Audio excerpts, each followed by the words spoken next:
दिल थाम के बैठिएगा क्योंकि आज हम पास्ट सिंपल टेंस के बारे में पढ़ ही लेते हैं कि पास्ट सिंपल टेंस को हम इस्तेमाल कहाँ पे करते हैं, इसका स्ट्रक्चर किस तरीके से होता है, उस पर एग्जांपल करेंगे और आखिर में आप लोगों के लिए एज़ यूजुअल छोटा सा टेस्ट होता है जिस पर आप लोगों ने खुद प्रैक्टिस करनी होगी। तो उर्दू या हिंदी के वो सेंटेंसेस जिसके आखिर में अलिफ ये वगैरह आया हो, आ ई ए वगैरह आए हों, जैसे कि का के की वगैरह आया हो, तो वो सेंटेंसेस हमारे पास पास्ट सिंपल टेंस के होंगे। फॉर एग्जांपल, वो स्कूल गया, वो आया, उसने बात की।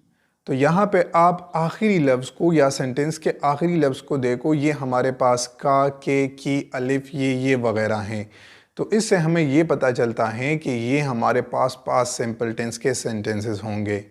अब अगर हम इसके यूजेस की बात करें तो इसे हम वहाँ पे इस्तेमाल कर सकते हैं या उन एक्टिविटीज़ के लिए इस्तेमाल कर सकते हैं जो हमारे पास पास्ट में शुरू भी हुए हो और पास्ट में कंप्लीट भी हो चुके हों। तो उसके लिए हम पास्ट सिंपल टेंस का इस्तेमाल करते हैं। For example, I bought a new car yesterday, I received a letter 2 hours ago. दूसरा यूज़ पास्ट सिंपल टेंस का ये है कि इसे हम इमीडिएट पास्ट या फिर रीसेंट पास्ट एक्टिविटीज़ के लिए इस्तेमाल कर सकते हैं। इससे हमारा मतलब ये है कि ये उन एक्टिविटीज़ के लिए भी इस्तेमाल होता है जो कि अभी यानी कि हमारे बोलने के कुछ वक्त पहले हुए हों। फिर उसके लिए हम वर्ड जस्ट का इस्तेमाल करते हैं। For example, I just received a letter, मुझे बस अभी एक ख़त मिला। We just started the class, हमने बस अभी क्लास शुरू किया। इसे हम उन एक्टिविटीज़ के लिए भी इस्तेमाल करते हैं जो पास्ट में हमारे हैबिट्स रहे हो, यानी कि पास्ट में हैबिट्स को आदत के लिए हम पास्ट सिंपल टेंस का इस्तेमाल कर सकते हैं।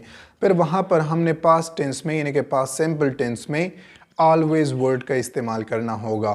For example, he always helped the poor and needy, she visited the library every Saturday, He always came to class late। अब अगर हम स्ट्रक्चर की बात करें तो स्ट्रक्चर हमारे पास एक इम्पॉर्टेंट फेज होता है किसी भी टेंस में।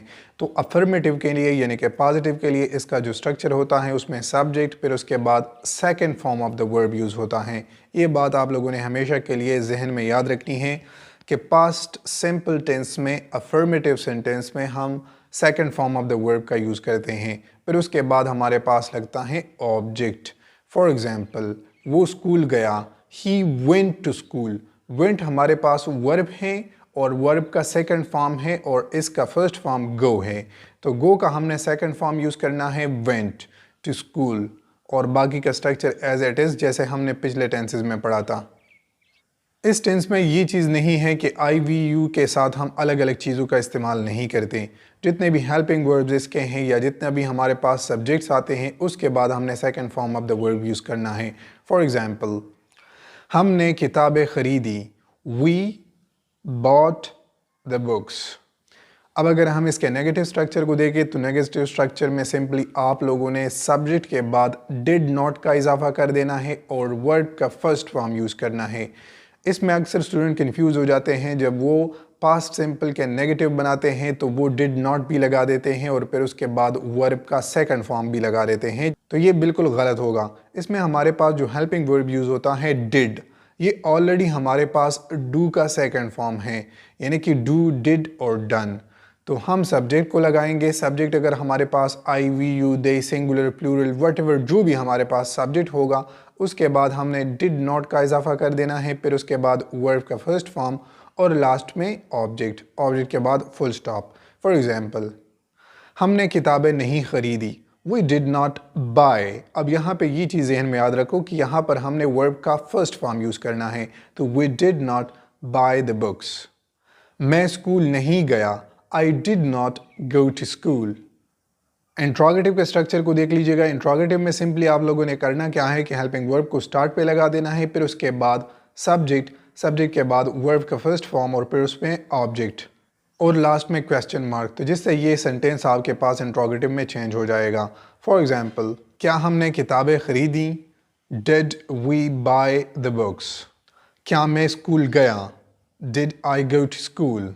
डबल इंट्रोगेटिव के स्ट्रक्चर को देख लीजिएगा। आपने करना सिर्फ ये होगा कि सब्जेक्ट के बाद नॉट का इजाफा कर देना है इंट्रोगेटिव सेंटेंस में, तो जिससे ये सेंटेंस आपके पास डबल इंट्रोगेटिव में चेंज हो जाएगा। फॉर एग्ज़ाम्पल अगर मैं कहूँ कि क्या हमने किताबें नहीं ख़रीदी, तो आप कह सकते हैं कि did we not buy the books, और लास्ट में क्वेश्चन मार्क। इसी तरीके से क्या मैं स्कूल नहीं गया, did I not go to school. ये रहा हमारे पास सिंपल टेंस और उसके यूजेस, पहचान और स्ट्रक्चर। होपफुली ये आपको समझ में आ चुका होगा। ये आपकी स्क्रीन पे आपके लिए एक छोटा सा टेस्ट है, इसे खुद से सॉल्व करने की कोशिश कीजिएगा। जो अफर्मेटिव सेंटेंस मैं आपको देता हूँ इसके नेगेटिव भी बनाइएगा, इसके इंट्रोगेटिव और डबल इंट्रोगेटिव भी बनाइएगा। अगर फिर भी आप लोगों को इसमें कोई कन्फ्यूजन होगी तो मैं पिन वाले कमेंट में या फिर डिस्क्रिप्शन में इसके कंप्लीट आंसर आपको दे दूँगा।